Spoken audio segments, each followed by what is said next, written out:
त्याच्यानंतर मेन्स्ट्रुअल सायकलमध्ये सगळ्यात महत्त्वाचा कन्सेप्ट की मेन्स्ट्रुअल सायकलमध्ये आहे तीनच गोष्टी, पण तुम्हाला कन्सेप्ट जो आहे आतापर्यंत कालच्या क्लासमध्ये जे शिकलो, तर तो प्रत्येक कन्सेप्ट जो आहे मेन्स्ट्रुअल सायकलमध्ये कुठे कुठे अप्लाय करता आला पाहिजे ते समजलं पाहिजे. की पूर्ण सिरीज ऑफ सायकल आहे, 28 डेजची सायकल आहे, ठीक आहे. तर त्या 28 डेजमध्ये कुठले कुठले इव्हेंट कुठल्या सायकलमध्ये कुठल्या फेजमध्ये होते, that is your menstrual cycle. म्हणजे आपण टोटली पाहिलं की प्रायमरी साईटचं मग आवरण येते, त्याचं रूपांतर होते मॅच्युअर ग्रॅफियन फॉलिकलमध्ये, तर तो एक फेज झाली. मग त्याचं रप्चर होते, ते एक फेज झाली. मग नंतर त्याचं कन्व्हर्शन होते कार्पोस ल्युटियममध्ये. कार्पोस ल्युटियम रिलीज करते प्रोजेस्ट्रॉन, इस्ट्रोजन आणि प्रोजेस्ट्रॉन, तर ते एक वेगळी फेज झाली. नंतर शेवटी मेन्स्ट्रुअल ब्लिडिंग होते. काही स्टेजेसमध्ये एंडोमेट्रियमचं प्रोलिफरेशन होते, एंडोमेट्रियलची थिकनेस वाढते, ती एक वेगळी स्टेज झाली. त्याच्यानंतर त्या प्रोजेस्ट्रॉन आल्यामुळं तिथे खूप सारे युट्राईन सिक्रेशन्स तुमच्या युट्रसमध्ये जाऊन जमा होत आहे, तर तिथे सिक्रेशन्स वाढतात, that is your secretary phase. तर म्हणायचं हेच आहे की हे जे टोटल फेजेस आहे मेन्स्ट्रुअल सायकलचे, तर कम्पेअरिंगली तुम्हाला ते प्रत्येक गोष्ट समजायला लागेल की हा फेज नावावरूनच क्लिअर होऊन जाईल आपल्याला की हा फेज इथे इम्प्लिमेंट होते, मेन्स्ट्रुअल सायकलचा हा फेज इथे इम्प्लिमेंट होते. आणि जे काही घडून येत आहे, चेंजेस जे घडून येत आहे, तर नेमकं चेंजेस होत कुठे आहे? चेंजेस होत आहे तुमच्या ओव्हरीजमध्ये. चेंजेस होत आहे ओव्हरीजमध्ये काय प्रायमरी साईड्स आहे ना, त्या 60 ते 80 हजारातून 15 बाहेर निघाले, तर त्याच्यात चेंजेस होत आहे. मेनली चेंज कुठे होत आहे? चेंजेस जे घडत आहे त्या फिमेल रिप्रोडक्टिव्ह सिस्टममध्ये, तर सगळ्यात पहिले चेंजेस जे घडत आहे दॅट इज युअर ओव्हरीजमध्ये. आणि ओव्हरीजच्या चेंजेसमुळं किंवा ओव्हरीजमध्ये चेंजेस जे होत आहे, बदल घडून राहिले, तर त्याच्यामुळे ओव्हरीजमध्ये बदल घडतात. तर ओव्हरीज काय होऊन राहिलं, तिथे इस्ट्रोजन आणि प्रोजेस्ट्रॉन सिक्रेट करताय. तर ओव्हरीजच्या चेंजेसमुळे तिथे तुमच्या युट्रसमध्ये सुद्धा चेंजेस होत आहे. की युट्रसमध्ये काय चेंजेस होत आहे? एंडोमेट्रियलची लाइनिंग थिक होऊन राहिली, तिथे सिक्रिशन्स वाढत आहे. तर हे जे दोन्ही फेजेस आहे किंवा सायकल आहे, यांना हे दोघेही एकमेकांसोबत कंबाईनली काम करतात.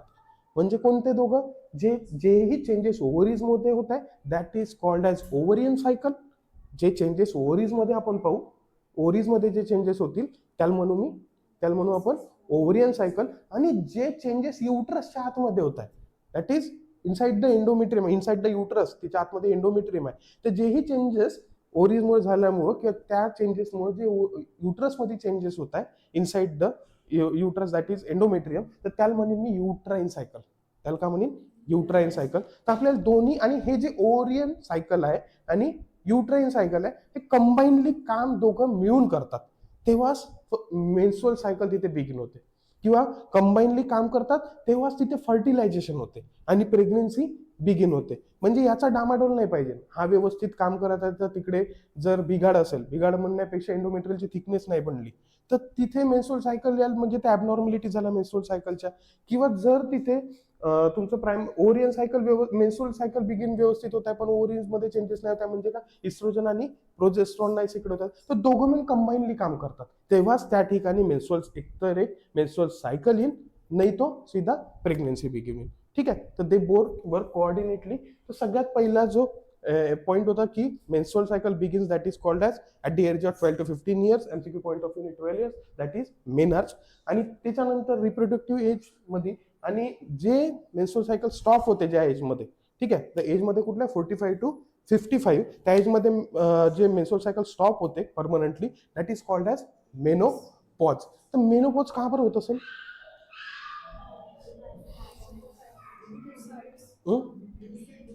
बँकचा साठा संपला, दॅट्स वाय मेनोपॉज तिथे बिगिन झाली. क्लिअर झालं? ठीक आहे. तर menstrual cycle is a cyclic series of changes occurring into the uterus as well as into the ovaries. जेही चेंजेस ओव्हरीजमध्ये होतात आणि युट्रसमध्ये होतात त्या 28 डेजच्या सायकलमध्ये, त्याला आपण मेन्स्ट्रुअल सायकल म्हणतो. आणि महत्वाचा रोल कोण प्ले करते याच्यात? पूर्ण मेन्स्ट्रुअल सायकल रन करण्यासाठी महत्वाचा, किंवा जेही चेंजेस ओव्हरीजमध्ये होत आहे, सुरुवातपासून विचार करा की सगळ्यात महत्वाचा रोल जो आहे मेन्स्ट्रुअल सायकलसाठी, हायपोथॅलेमस. हायपोथॅलेमस काय रिलीज करते? GnRH. तर पूर्ण एक एमसीक्यू पण आहे इथे तुमचा. तर महत्वाचं मी डायरेक्टली म्हणू शकतो की hormones plays a very crucial role for maintaining menstrual cycle maintenance म्हणण्यापेक्षा त्याला कंट्रोल करण्यासाठी कोण मदत करते? हार्मोन. हार्मोनमध्ये कुठले हार्मोन? की गोनॅडोट्रॉफिन. एक एमसीक्यू आहे की पूर्ण मेन्स्ट्रुअल सायकलमध्ये की मेंटेन किंवा ते कंट्रोल करायचं काम कोणाचं? ते आहे हार्मोनचं. तर हार्मोन कुठले? ते एक आहे तुमचा सगळ्यात पहिलेचा FSH, समीक्षा देवरे FSH बरोबर. तर एक आहे तुमचा FSH आणि दुसरा आहे तुमचा ल्युटिनायझिंग हार्मोन बरोबर ना. तर गोनॅडोट्रॉफिन्स म्हटलं, दोघंही कोण आहे? गोनॅडोट्रॉफिन रिलीजिंग हार्मोन आहे. हायपोथॅलेमस गोनॅडोट्रॉफिन रिलीज करते, मग नंतर त्याच्या रिस्पॉन्समध्ये अँटेरियर पिट्युटरी FSH रिलीज करते. हायपोथॅलेमस पुन्हा गोनॅडोट्रॉफिन रिलीज करते, त्याच्या रिस्पॉन्समध्ये अँटेरियर पिट्युटरी पुन्हा ल्युटिनायझिंग हार्मोन रिलीज करते. तर हे दोन हार्मोन जे आहे यांना कंबाईनली मी GnRH हार्मोन म्हणेन, गोनॅडोट्रॉफिन्स हार्मोन. तर गोनॅडोट्रॉफिन रिलीजिंग हार्मोन कोणते आहे? FSH आणि ल्युटिनायझिंग हार्मोन. FSH आणि ल्युटिनायझिंग हार्मोन. वेअरएज कार्पोस ल्युटियम कुठले हार्मोन रिलीज करून राहिला किंवा जे ग्राफेन फॉलिकल आहे ते कुठलं रिलीज करून राहिला? तो इस्ट्रोजन आणि प्रोजेस्ट्रॉन. तर कंबाईनली कुठले हार्मोन्स जे आहे तुमच्या मेन्स्ट्रुअल सायकलला कंट्रोल करत आहे? दॅट इज युअर गोनॅडोट्रॉफिन्स आणि आणि इस्ट्रोजन आणि प्रोजेस्ट्रॉन. इस्ट्रोजन आणि प्रोजेस्ट्रॉन. तर हे तिन्ही किंवा चारही मिळून मेन्स्ट्रुअल सायकल जे आहे ते रेग्युलेट करत आहे. क्लिअर झालं? त्याच्यानंतर महत्वाचं म्हणजे ओव्हरियन जे सायकल आहे, there two components of menstrual cycle. Menstrual cycle consist of ovarian cycle, the changes which occurs into the ovaries, and it also considered as uterine cycle, the changes which occurred into the uterus. तर both cycles work coordinately. मग difference between ovarian आणि युट्राइन सायकलचा फरक काय? तर simply ovarian मध्ये जे ओव्हरीज मध्ये जे चेंजेस होत आहे आणि इकडे युट्रस मध्ये चेंजेस होत आहे. तर ओव्हरियन सायकल कुठे होत आहे? Inside the ovary. चेंजेस कुठे होत आहे? ओव्हरीच्या आतमध्ये. तर युट्राइन सायकल मध्ये चेंजेस कुठे होत आहे? In the uterus. ओव्हरीज मध्ये जे चेंजेस होतात त्याच्यासाठी हा कुठले हार्मोन रिस्पॉन्सिबल आहे? FSH and luteinising hormone LH. त्याच्यानंतर इकडे युट्रस मध्ये जे चेंजेस होत आहे ते कोणामुळे होत आहे? इस्ट्रोजन आणि प्रोजेस्ट्रॉन मुळे. They are mature. आणि ओव्हरियन सायकल मधून मेन एम काय आहे ओव्हरियन सायकलचा? की त्या प्रायमरी ओसाइटचं त्याचं कन्व्हर्शन करायचं ग्राफियन फॉलिकल मध्ये, आणि मग ग्राफियन फॉलिकल रप्चर होऊन रिलीज काय करेल? सेकंडरी ओसाइट किंवा मॅच्युअर एग नंतरच्या याच्या कंडिशन मध्ये. क्लिअर झालं की मॅच्युरेशन त्या प्रायमरी ओसाइटचं आणि त्या एगचं रिलीज करणं, that continues in ovarian cycle किंवा ते पाहायला भेटते तुम्हाला ओव्हरीज मध्ये. तर मग इकडे युट्रस मध्ये काय आहे तुमच्या चेंजेस? Endometrial preparation. एंडोमेट्रियमचं मेंटेनन्स करणे, त्याचं थिकनेस करणे आणि एंडोमेट्रियमचं प्रिपरेशन करणे, that is the responsibility of uterine cycle. Clear झालं? मग हार्मोन पण सांगितले कोण आहे तर मग याच्यामध्ये होते का? Ends with ovarian cycle, ends with ovulation. हा पॉईंट थोडासा कन्फ्युजिंग आहे की इट एंड्स विथ ओव्ह्युलेशन म्हणते, पण आपण पाहू की कार्पोस ल्युटियम सुद्धा हे ओव्हरियन सायकल मध्ये येते, की प्रोजेस्ट्रॉन वगैरे सिक्रिट होणं हे ओव्हरियन सायकल. तर याचं म्हणणं आहे की ओव्ह्युलेशन जे आहे जिथे खतम होते तिथे ओव्हरीची, म्हणजे अर्थ काय होता की प्रायमरी ओसाइटचं मॅच्युरेशन होऊन एग रिलीज करणे ग्राफियन फॉलिकल फुटून, तर संपली ना ओव्हरियन सायकल. मग याचं काय होतं ओव्हरी इकडे युट्राइन सायकलचं? की एंड्स विथ मेन्स्ट्रुएशन. जर ब्लिडिंग होत आहे तर ते झालं तिथून त्या पार्ट पासून, प्रोलिफरेशन पासून. तर प्रोलिफरेशन म्हणजे एंडोमेट्रियमची थिकनेस पासून तर ब्लिडिंग पर्यंत. कन्फ्युज नाही व्हायचं, आतमध्ये जाऊ तर समजेल. ठीक आहे, डोक्याच्या वर गेलं तरी लोड नाही घ्यायचं. तर काय होतं युट्रसचं युट्राइन सायकल म्हणजे युट्राइन सायकलमध्ये प्रोलिफरेशन पासून एंडोमेट्रियलची थिकनेस पासून, म्हणजे युट्रसशी रिलेटेड आहे ना, तर तिथून कुठे सुरुवात होईल? त्या युट्रसची थिकनिंग पासून तर त्या युट्रसचं श्रेड ऑफ होतपर्यंत, म्हणजे त्या युट्रसची एंडोमेट्रियल लाइनिंग बाहेर फेकेपर्यंत, दॅट इज युअर मेन्स्ट्रुएशन. तर इकडे मेन्स्ट्रुएशन झालं तर इथे युट्राइन सायकल संपली, इथे ओव्ह्युलेशन झालं तर इथे ओव्हरियन सायकल संपली. क्लिअर झालं? चल. तर ओव्हरियन सायकल जे आहे it focuses on maturation and release of, focuses on maturation of primary oocyte into secondary oocyte, किंवा मॅच्युरेशन म्हणजे ग्राफियन फॉलिकल आणि ग्राफियन फॉलिकल पासून रिलीज होणं एक पर्यंत, दॅट इज ओव्हरियन सायकल. तर त्यामध्ये महत्वाचे 3 फेजेस आहे. ओव्हरियन सायकलचे 3 फेजेस आहे. रट्टा माराची गरज नाही, नावावरून तुम्हाला क्लिअर होऊन जाईल. MCQ विचारू शकते की याच्यापैकी ही कुठल्या सायकलचा पार्ट आहे, युट्राइनचा आहे की ओव्हरियन सायकलचा आहे? तर सिम्पली ओव्हरियन सायकल म्हणजे ओव्हरीज मध्ये होणारे बदल. ठीक आहे. तर ओव्हरियन सायकल मध्ये 3 सायकल्स आहेत किंवा 3 फेजेस आहेत. तर सगळ्यात पहिली जे फेज आहे that is your follicular phase. Simply short मध्ये सांगतो पहिले की ओव्हरीज सायकलमध्ये बिगिन कुठून होतं तर प्रायमरी oocyte पासून तर ओव्हुलेशन पर्यंत किंवा ग्राफियन फॉलिकल रप्चर पर्यंत. तर त्याच्या 3 फेजेस पडल्या. तर सगळ्यात पहिली जी फेज आहे that is your follicular phase. नावावरूनच क्लिअर आहे, primary oocyte is also known as primordial follicle. ठीक आहे, तर त्या फॉलिकलचं मॅच्युरेशन होणे, त्या फॉलिकलचं रूपांतर किंवा त्याचं मॅच्युरेशन होणे किंवा त्याच्या अंगावर मग ग्लायकोप्रोटीन येणे, झोना पॅलिसुटा बनणे, मग त्याच्या ग्रॅन्युलोसस सेल्स बनणे, मग नंतर थिका सेल्स येणे त्याच्यावर. तर त्याचं नाव दिलं मी काय ग्राफियन फॉलिकल. ठीक आहे, तर ग्राफियन फॉलिकल म्हटलं तर हे जे टोटल आहे हे मॅच्युरेशन आणि मग नंतर त्याचं रप्चर होऊन एक बाहेर येणे. तर टिल दिस पिरियड या 3 फेजेसमध्ये डिवाइड केलं. तर सिम्पली फॉलिकलचं मॅच्युरेशन म्हणजे फॉलिक्युलर फेज झाली. मग नंतर नेक्स्ट जे येते तुमची ओव्हुलेशन फेज. ओव्हुलेशन फेज म्हणजे ते फॉलिकल रप्चर झालं आणि त्याच्यातून सेकंडरी oocyte बाहेर आला, दॅट इज युअर ओव्हुलेटरी फेज किंवा ओव्हुलेशन फेज. आणि थर्ड जे आहे की तो जो ग्राफियन फॉलिकल रप्चर झाला आणि सेकंडरी oocyte आला, तर उरलेला जो पार्ट आहे त्या फॉलिकलचा बाहेर आल्यानंतरचा जो उरलेला पार्ट आहे तो कुठे राहून राहिला, ओव्हरीच्या आतमध्येच राहिला. आणि तो आतमध्येच राहिलेला जो पार्ट आहे त्याला का म्हटलं मी आता, कॉर्पस ल्युटियम म्हटलं होतं. आणि कार्पोस ल्युटियम जो आहे तो काय करणार आहे, पहिले इस्ट्रोजन बनवत होता, आता खूप सारा प्रोजेस्ट्रॉन बनवत. तर luteum corpus it denotes to luteum of that part कार्पोसचा. ठीक आहे, तर ल्युटियल फेज म्हणजे ओव्हुलेशन झाल्यानंतरचा. पण का बरं याला मग ओव्हरियन सायकल मध्ये टाकण्यात आलं, विचार केला का? ल्युटियल फेज मध्ये काय होत आहे, इस्ट्रोजन आणि प्रोजेस्ट्रॉन होत आहे, सिक्रेट होत आहे. मग याला का बरं ल्युटियल फेज मध्ये टाकण्यात आलं, कारण हा ओव्हरीज हा हो. तर जरी प्रोजेस्ट्रॉन आणि इस्ट्रोजन चेंजेस घडवत असेल कशात, युट्रसमध्ये, पण ते सिक्रेट कुठून होत आहे, ओव्हरीज मध्ये. कारण कार्पोस ल्युटियम ओव्हरीज मध्ये आहे. म्हणून महत्वाचं ओव्हरियन सायकल मध्ये ल्युटियल फेज जो आहे तो ओव्हरियन सायकल मध्ये येतो. आणि जर सिम्पली विचारलं की कुठले 2 फेज सगळ्यात महत्वाचे आहे, that is your in ovarian cycle, that is your follicular phase आणि ल्युटियल फेज. मधातल्या पॉइंटवर काय होते, ओव्हुलेशन होते. ठीक आहे, क्लिअर झालं.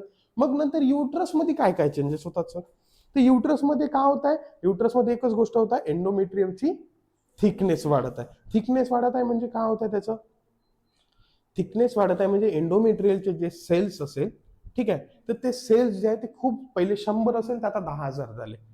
तर हे 100 पासून 10,000 कोणीकडून आणले, हे केले इस्ट्रोजनने. इस्ट्रोजन आला, under the effect of estrogen कुठून आला, ओव्हरीज मधून आला. समजत आहे ना सर काय बोलत होतो, तो इस्ट्रोजन कुठून आला, ओव्हरीज मधून आला.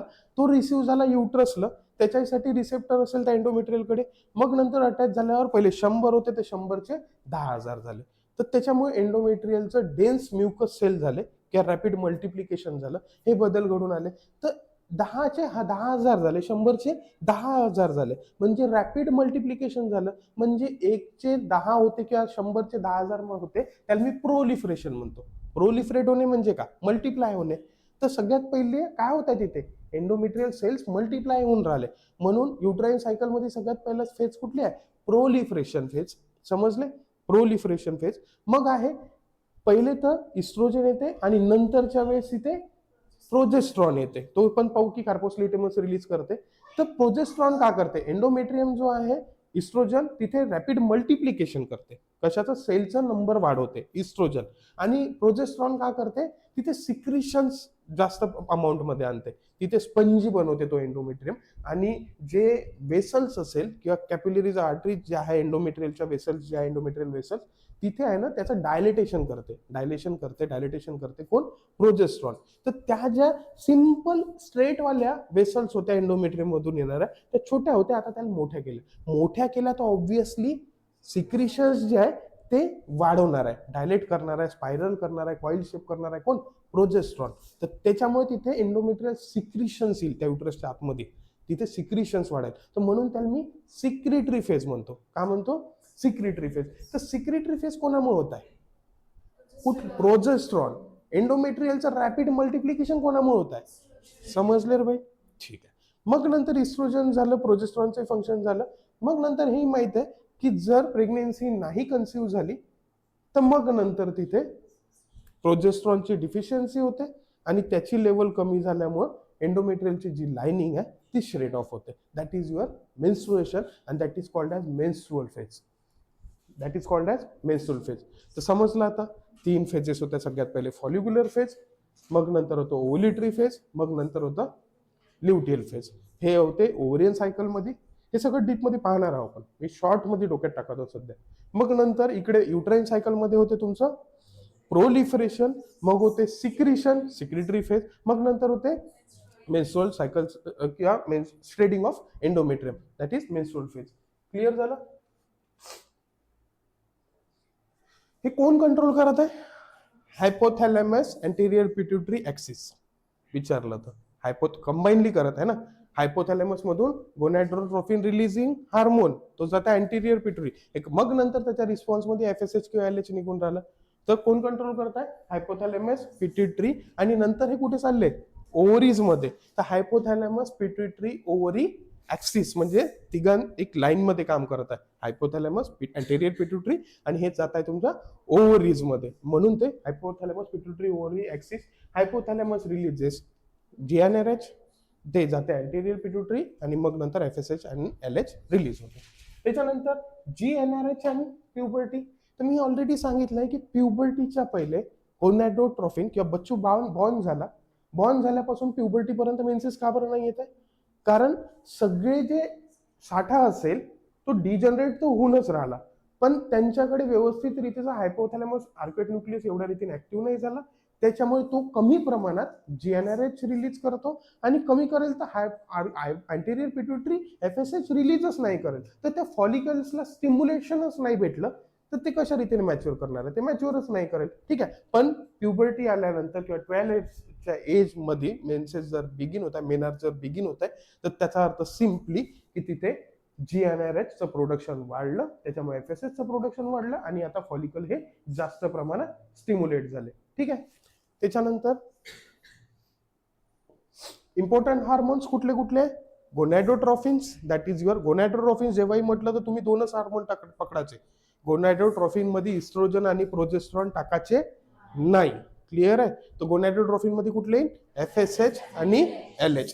आणि मग नंतर तुमचं इकडे कुठलं येईल एंडोमेट्रियल प्रिपरेशन साठी? इस्ट्रोजन आणि प्रोजेस्ट्रॉन. ठीक आहे. ते इस्ट्रोजन काय करते? एंडोमेट्रियल प्रोलिफरेशन करते, आणि प्रोजेस्ट्रॉन काय करते? एंडोमेट्रियलचं सिक्रिशन्स वाढते किंवा त्या फेजला मेंटेन करायचा प्रयत्न करते with the help of increasing secretions.